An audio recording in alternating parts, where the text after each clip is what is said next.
প্রিয় বন্ধুরা, কেমন আছো সবাই? আশা করছি সবাই ভালোই আছো। বন্ধুরা, আজকে আমার জীবনের বাস্তব সত্যি একটি ঘটনা তোমাদের সাথে শেয়ার করব। ঘটনাটি পুরো শুনলে তোমাদের জল বের হয়ে যাবে, তাই ভিডিওটি না টেনে সম্পূর্ণ দেখতে থাকো। চলো তাহলে বেশি কথা না বলে শুরু করা যাক। বন্ধুরা, আমার নাম শ্যামল। আমার বয়স যখন 15 বছর, তখন আমার মালিক ম্যাডাম আমাকে নিয়ে যান এবং আমাকে দিয়ে 300 টাকার বিনিময়ে ম্যাডাম তার পিঠে মালিশ করাতেন। আমি 300 টাকা পেয়েই অনেক খুশি হয়ে যেতাম এবং ম্যাডামের পিঠে মেসেজ করে দিতাম।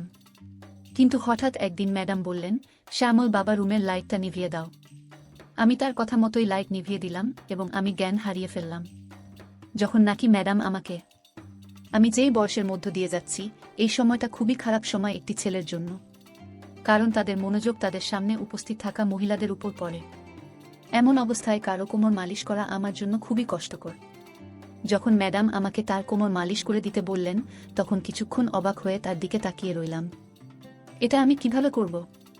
এটা খুবই লজ্জার বিষয়, কিন্তু আমার বাবা বলেছিলেন, ম্যাডামের কোনো কথাই না করবি না। তিনি খুবই দয়ালুবান মহিলা। তুই যদি তার মনে জায়গা করে নিতে পারিস, তাহলে তোকে তোর বেতনের চেয়েও অধিক টাকা দিবেন। হ্যাঁ, তিনি তো বেতন ছাড়াই প্রতিদিন আমাকে 300 টাকা দিবেন বলেছেন এবং দিয়েছেনও। এবং এই বাড়তি টাকা পেয়ে আমি খুব খুশি হয়েছিলাম। কিন্তু তিনি যখন তার কোমরে তেল দিয়ে আমাকে মালিশ করে দিতে বললেন, তখন আমি হতভম্ব হয়ে গেলাম। তিনি কিভাবে একটা এই বয়সী ছেলেকে দিয়ে তার কোমর মালিশ করাতে পারেন? আমি কিছু বলে উঠতে পারলাম না, কিন্তু খুব নার্ভাস ছিলাম। তিনি আমাকে তার রুমে নিয়ে গেলেন, তারপর বিছানায় শুয়ে পড়লেন এবং তারপর বললেন, কি ব্যাপার বাবু, দাঁড়িয়ে আছো কেন? তেল মালিশ শুরু করো। এরপর আমি যখন তার কোমর থেকে কাপড়টা তুলে দিলাম, তখন আমার চোখ দুটো ছানা বড়া হয়ে গেল। এরপর তিনি আমাকে যে তেল দিয়েছিলেন, সেই তেল আমার হাতে জড়িয়ে নিয়ে চোখ বুজে তার কোমরে মালিশ শুরু করলাম।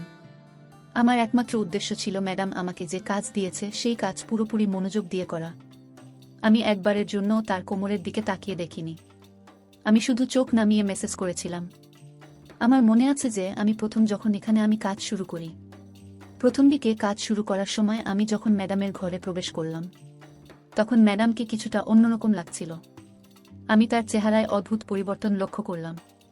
তিনি ঘেমে ভিজে যাচ্ছিলেন। আমি ঠিক জানি না যে তার কি হয়েছিল। আমাকে দেখার পরই সে হঠাৎ সোজা হয়ে আমার দিক থেকে অন্যদিকে ঘুরে তাকালো। আমি কিছুটা অবাক হয়ে ম্যাডামের দিকে তাকিয়েছিলাম। আমার মনে হলো ম্যাডামের শরীর ভালো না।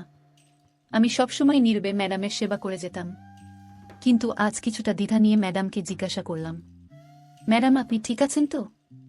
আপনাকে আজ অন্যরকম লাগছে। আমি আমার ম্যাডামকে সবসময় সম্মান করতাম এবং আমি সবসময় তাকে নিয়ে চিন্তিত থাকতাম, কারণ তিনি শুধু আমার ম্যাডাম ছিলেন না, উনি ছিলেন আমার খুব ভালো একজন অভিভাবক। তিনি আমার ছোটবেলা থেকেই আমাকে সাহায্য করে আসছেন এবং আমার দুঃখী জীবনকে সুখী করে তোলার চেষ্টায় রয়েছেন।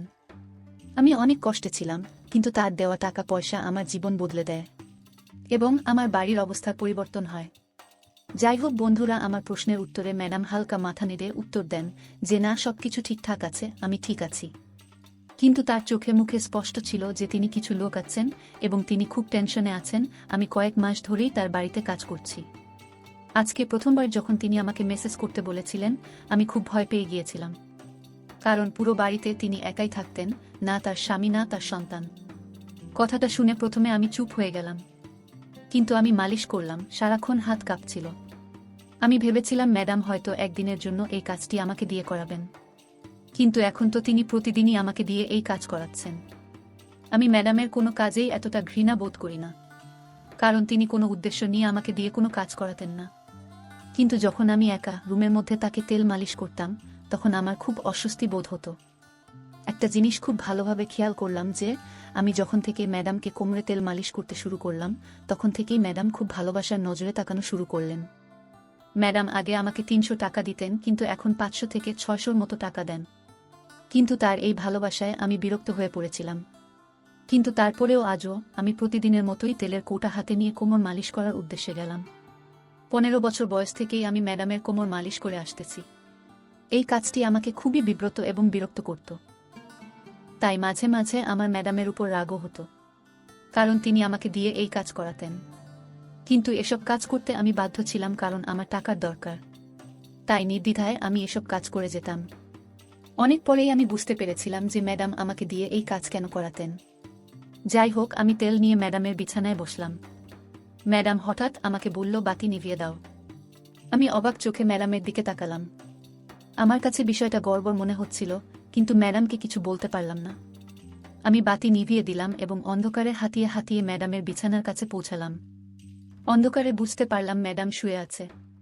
আমি ম্যাডামের দিকে হাত বাড়ালে ম্যাডাম আমাকে থামিয়ে দিয়ে আমার হাত ধরে তিনি আমাকে যা বললেন তা শুনে আমি জ্ঞান হারিয়ে ফেললাম। আমার বুক ধুকধুক করতে শুরু করল। আমি আমার জায়গায় চুপচাপ বসে রইলাম। আমার নড়াচড়া করা কঠিন হয়ে পড়ে। আমার ম্যাডামের কথা শুনে আমি কেঁপে উঠেছিলাম। আমি শিলিগুড়ির একটি গ্রামে থাকতাম। আমার পরিবার খুবই গরিব।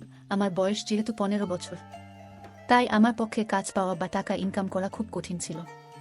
আমি খুব কষ্ট করে আমার বাবা মাকে আমাদের সংসার চালাতে দেখেছি। তারা খুবই কষ্টে ছিল, কিন্তু আমি তাদেরকে কোনো সাহায্যই করতে পারিনি।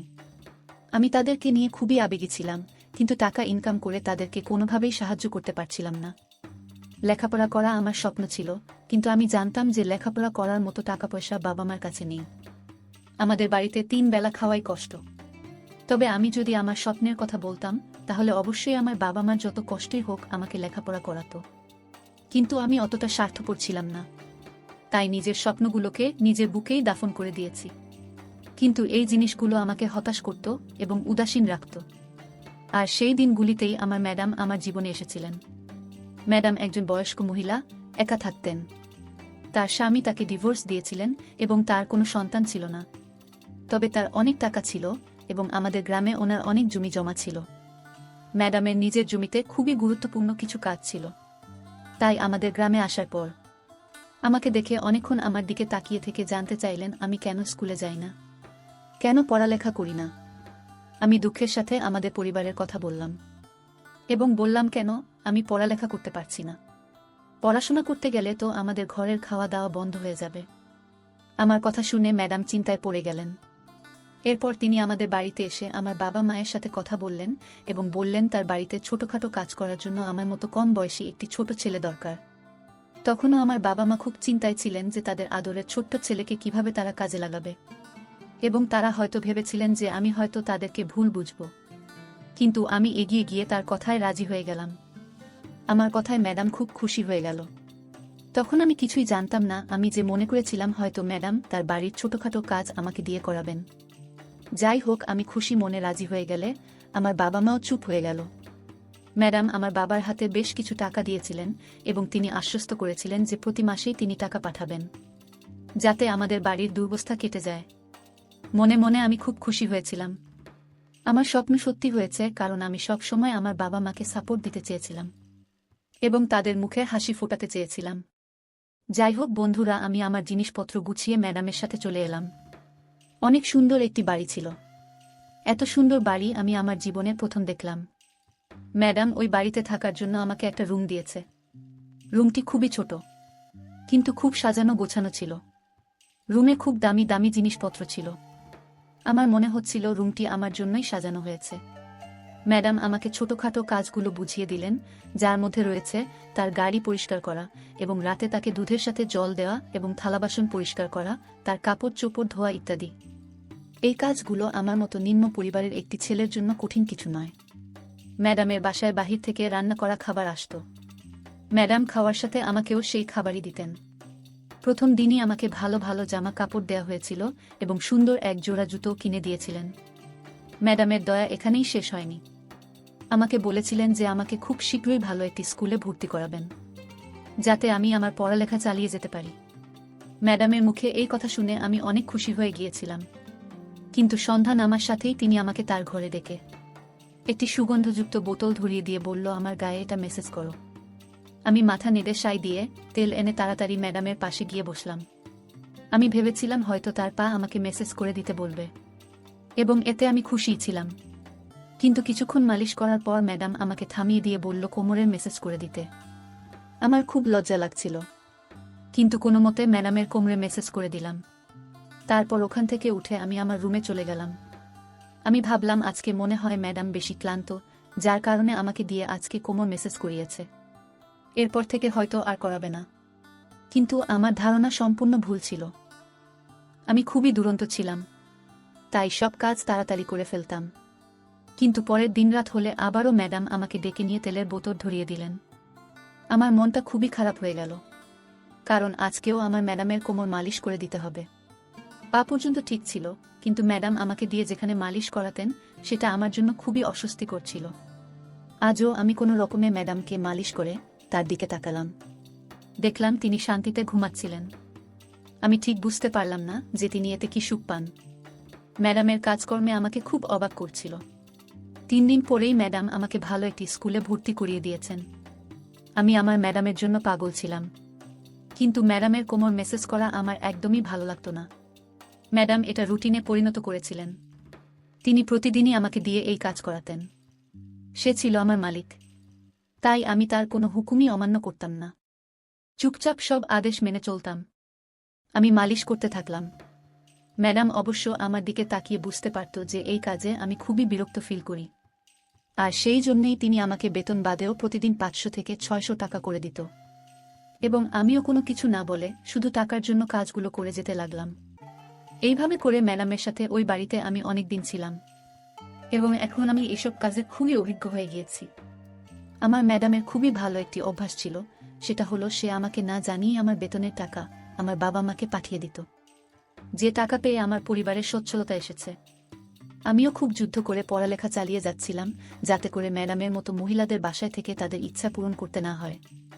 হঠাৎ একদিন প্রতিদিনের মতোই আমি ম্যাডামকে মেসেজ করে দিচ্ছিলাম, তখন মেসেজ করা অবস্থায় ম্যাডাম আমার দিকে একভাবে তাকিয়ে রইলেন। ম্যাডামকে মেসেজ করার সময় সব সময় আমার মুখে একটা বিরক্তিকর ভাব থাকত, এবং এভাবেই আমি মেসেজ করতাম। এবং ম্যাডাম এটা খেয়াল করতেন, এবং আজ ম্যাডাম আমাকে বলছে যে আমি জানি এই কাজটা করতে তোমার খুব খারাপ লাগে, কিন্তু আমি যে খুবই অসহায়, তাই তোমার খারাপ লাগা সত্ত্বেও তোমাকে দিয়ে আমি এই কাজটি প্রতিদিন করিয়ে নিই। ম্যাডামের মুখে উদাসীন ভাব ফুটতে লাগলো। আমি কোনো কিছু না বুঝে ম্যাডামের মুখের দিকে তাকালাম। আমি বুঝতে পারিনি ম্যাডাম তার বাধ্যবাধকতার কথা বললেন। আমি লজ্জায় মুখ লুকালাম। ম্যাডাম আমাকে জানালেন যে তার মেরুদণ্ডের সমস্যা রয়েছে, যার কারণে সে প্রতিদিন তেল মালিশ না করলে সে ঘুমোতে পারে না। ম্যাডাম এই কাজের জন্য উচ্চ বেতনে নার্স রেখেছিলেন, কিন্তু তারা সবাই কোনো না কোনো অজুহাত দেখিয়ে তাড়াতাড়ি মেসেজ করতেন।